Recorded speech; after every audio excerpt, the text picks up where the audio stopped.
ఇంగ్లాండ్తో జరుగుతున్న 4 టెస్టును డ్రా చేసుకునేందుకు టీమిండియా పోరాడుతోంది. 544 పరుగులతో 4వ రోజు శనివారం ఆటను ప్రారంభించిన ఇంగ్లాండ్ 669 పరుగులకు ఆలౌట్ అయింది.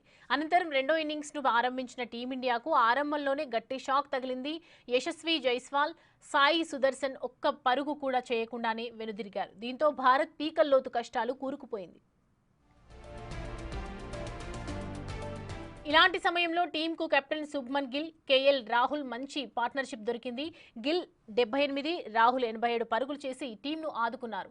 ఆట ముగిసే సమయానికి 2 వికెట్ల నష్టానికి 174 పరుగులు చేసింది భారత్. దీంతో భారత్ ఇంకా 137 పరుగుల వెనుకంజలో ఉంది.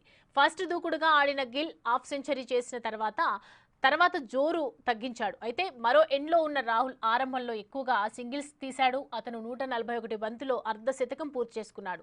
హాఫ్ సెంచరీ తర్వాత 5 పోర్లు బాదాడు. చివరి రోజు కూడా మన బ్యాటర్లు పోరాటం కొనసాగిస్తే భారత్ ఓటమిని తప్పించుకునే అవకాశాలున్నాయి.